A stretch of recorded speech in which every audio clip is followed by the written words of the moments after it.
Welcome to Tunga classes. Dear students, in previous class we have discussed about the tissue. You already know that the meaning of tissue, definition of tissue. Tissue is a group of cells having common origin and performing the common function. Okay, these are all these definitions and meaning of the tissues. It's completed in the previous class. Now today we have returned to the topic, the plant tissue. There are two types of tissue. One is the animal tissue and another one is the plant tissue. Now we have starts with the first concept, the plant tissue. The plant body is made up of the many types of tissue. First one is the meristematic tissue. The plant tissue is divided into two types. One is the meristematic tissue and another one is the permanent tissue.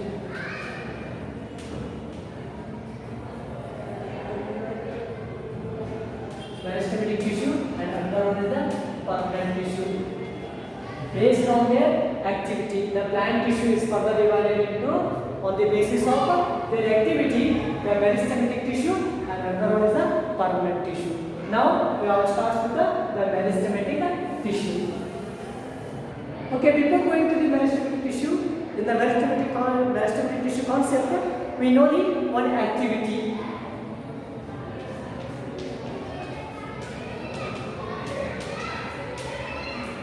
This activity about the meristematic tissue. Take two glass jars. There are two glass jars and fill them with the water. These are jar 1 and the jar 2. We take two glass jars. These jars fill them with the water. This is the water.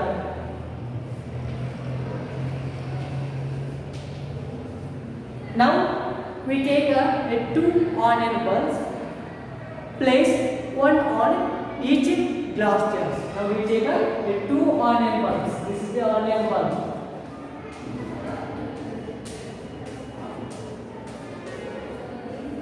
Place one on each jar and observe the length of the roots.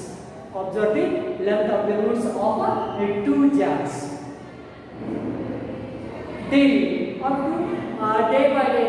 For example, we observe we measure the length of the onion root by day 1, day 2 and day 3. On day 4, cut the root tips of the onion bulb of a jar to about 1 centimeter. On day 4, we measure both the length of the roots about 1 day 1, day 2 and day 3. On day 4, we cut the root tips of the jar number 2. The onion bulbs of the jar 2 about 1 centimeter.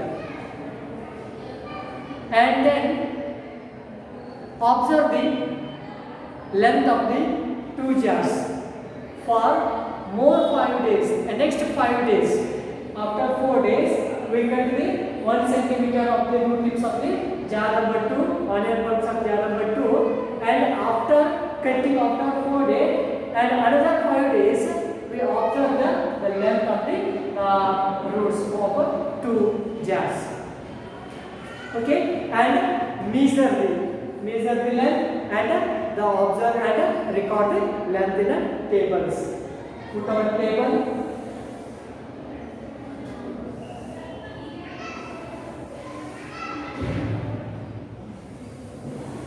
This is the observation table. First column is length. This is the jar number 1. This is the jar number 2.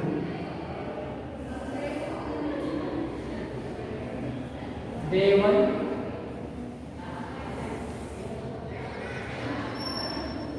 Day 2.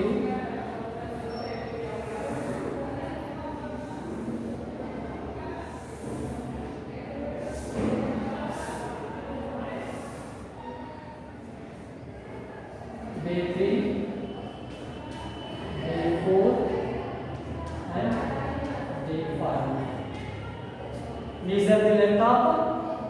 use as and record the length of the jar 1, how much is, and jar number 2, and these are the length and record it in the observation table. Okay, after observing these tables, some questions are the given in the followings. Okay, this is an experiment.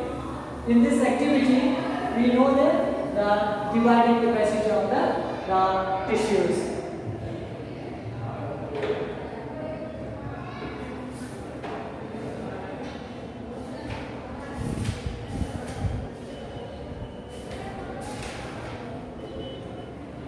Some following questions are: number 1 question, which of the two onions has a longer roots and why? Which of the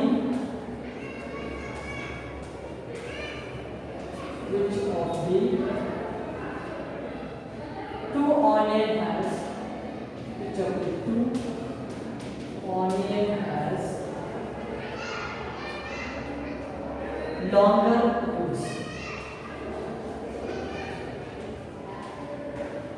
longer roots? And why? Okay. The first question is, which of the two onions has a longer roots? The jar 1 containing the one onion. This is the onion 2. Which of the two onions has a longer roots? Okay. And why? And second one, do the roots continue growing even after we have removed their tips?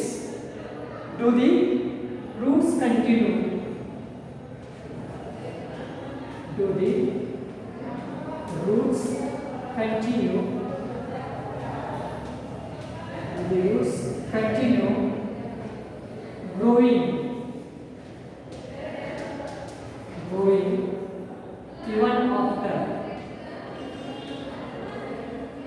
even after we have removed their tips?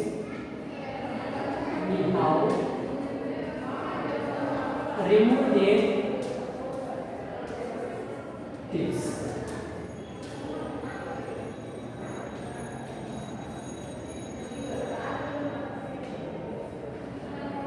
Do the roots continue growing even after we have removed their tips? On day 4, we cut the tips of the root onion of jar 2. After cutting the root tips of the jar 2, after we have removed their tips, root continues grows. The question is arising in our mind.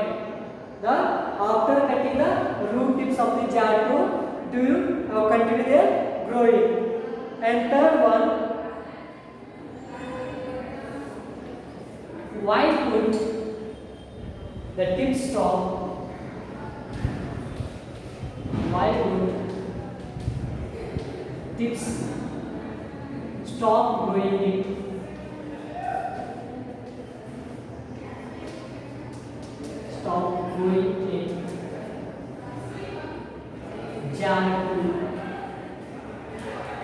jar 2 after we cut them?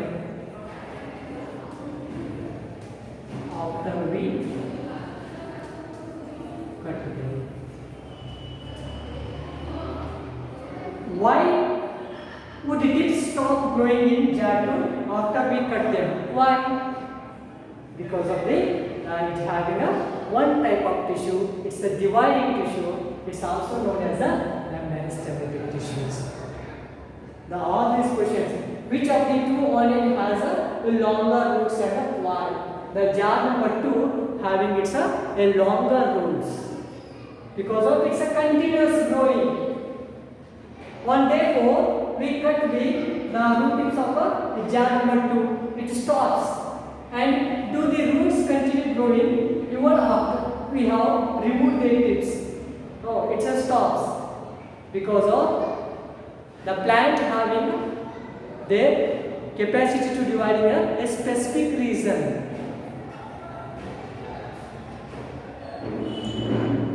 The growth of the plants occurs only in a specific region, not throughout the body, but in the animal body, throughout the body, the growing takes place. But in the plant body, the growing of the development and the growth, it's only the occurs in a specific region. That specific region having a one type of tissue, that is a growing tissue. It's also known as a meristematic tissue. The first question is the answer is which of the two organ has a longer roots? The jar number 1 has a longer roots. Why? Because of it having a meristematic tissue. Next one, do the roots continue growing even after we have removed the roots? No, it stops. Why? Because it removed the meristematic tissue. In the jar 2, there is no meristematic tissue. And why would a tips stop growing in a jar 2 after we cut them? Because of we remove the meristematic region or meristematic tissue. So what do you mean by the meristematic tissue? Meristematic tissue is composed of similar cells having capacity to dividing and forming new cells. Very important questions. What do you mean by the meristematic tissue? A meristematic tissue composed of similar cells having capacity to divide itself and forming a new cells. This is a one type of tissue. It having their capacity to dividing itself. Itself dividing, it forms a new cells. It's about the meristematic tissue. The definition of the meristematic tissue. Meristematic tissue having a similar cells. It has the capacity to self-dividing capacity and forming a new cells. Okay, on the basis of the position, meristematic tissues is further divided into 3 types. One is the apical meristem, second one is the intercalary meristem, and third one is the lateral meristem.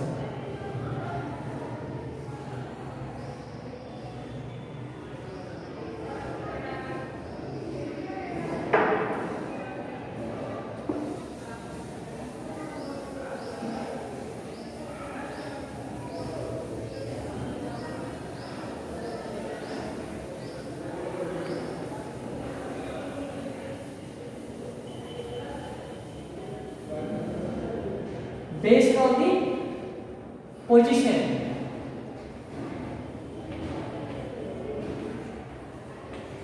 based on the position,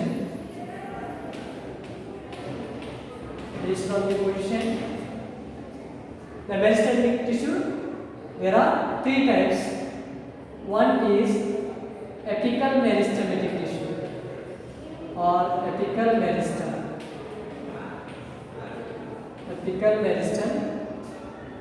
Second one, intercalary meristem. Intercalary meristem.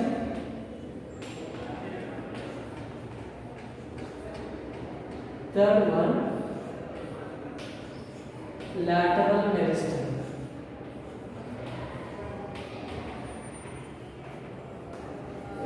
Okay, based on the position of the meristematic, where it is present on the basis of the position, there are 3 types. One is the apical meristem, intercalary meristem, and third one is the lateral meristem. The meristems, it undergoes it forms a cell, forms a new cell. Initially, it is a meristem. It is act as a meristem. Then it undergoes the growth and mature. Growth and mature, and it undergoes the differentiation. Differentiate, and it forms a component of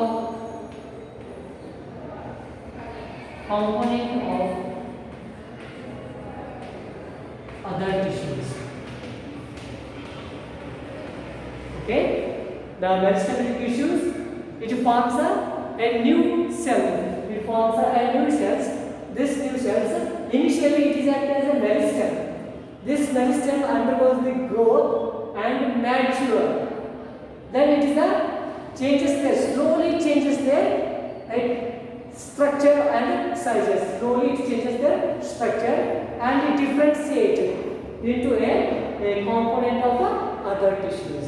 It forms the other components of the tissue. Initially it is acted as a meristem. One meristematic tissue is there. It forms a new cells. That new cells undergoes the growth, and growth leads to the mature, and slowly it changes their structure and sizes, and it undergoes the differentiate, and it forms a component of other tissues. Okay, this is the meristematic tissue. Now we know the where it is exactly the apical meristem is present, intercalated meristem is present, and lateral meristem is present.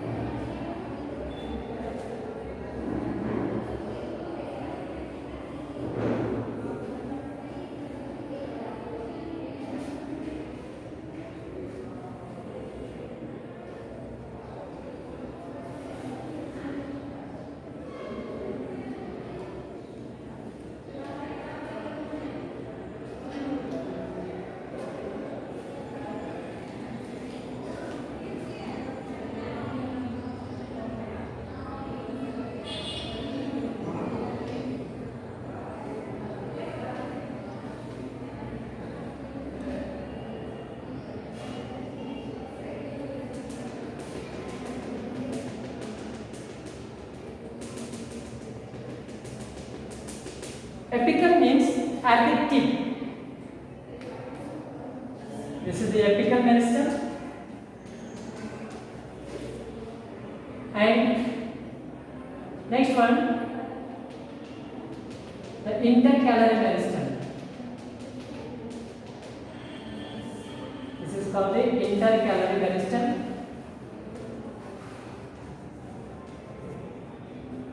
This is the lateral side. One type of tissue is present. This is called as the lateral meristem.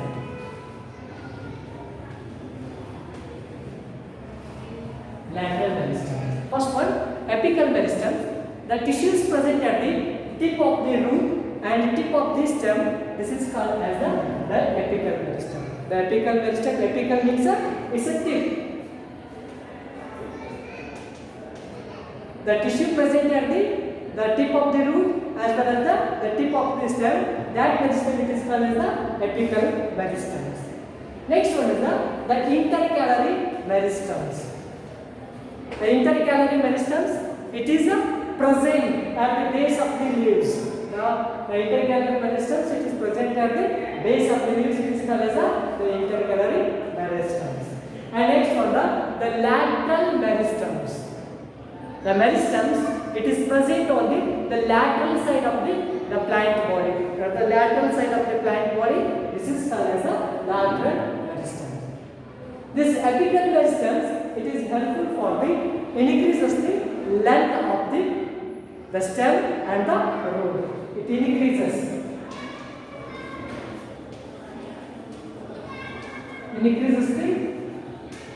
the length.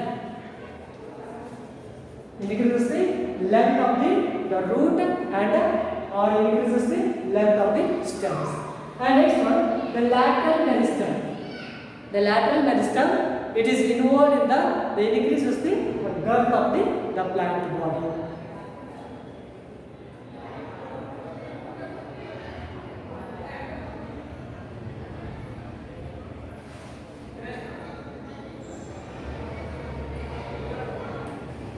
The lateral meristem, it is present at the lateral side.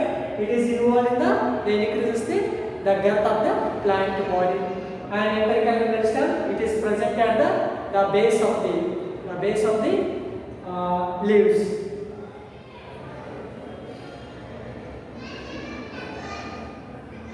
Okay, this is about the different types of the meristematic tissues. One is the apical meristem on the base of the position where it is exactly present.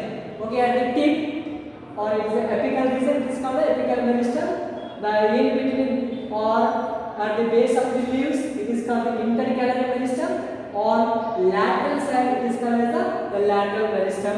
The apical meristem, it is helpful for the increase of the length of the root and the stem. the lateral meristem, it increases the girth of the or the girth of the body, the girth of the plant body increases girth. Increases the girth. So increases the diameter of the plant body. Okay, this is about the different types of the meristematic tissues. And now we know the characteristics of the meristematic tissues.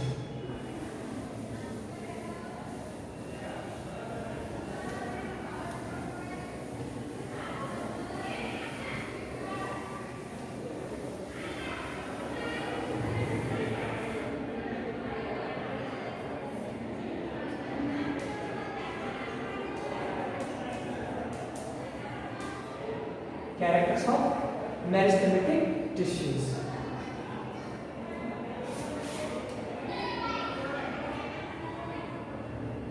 The cells of the meristematic tissues are very active. The first the characters of meristematic.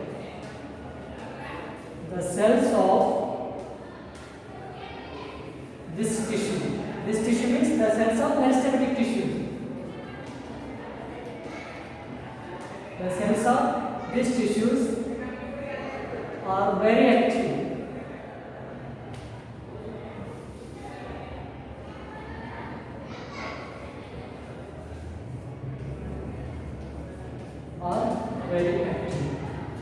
Next one,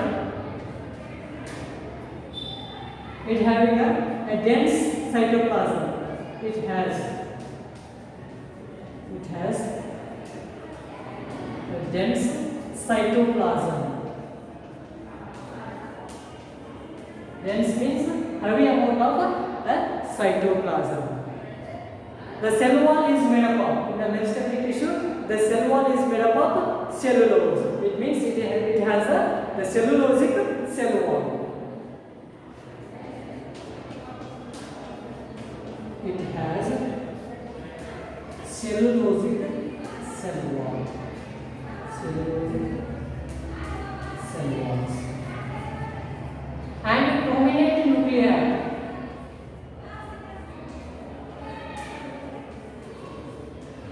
Prominent nuclei. Prominent means it's a conspicuous. Conspicuous means it's easily visible. Easily visible, the nuclei is present in the meristematic region or meristematic tissue. It means the cell wall is made up of a cellulosic cell wall, or it has a cellulosic cell wall and a prominent nuclei or prominent nucleus.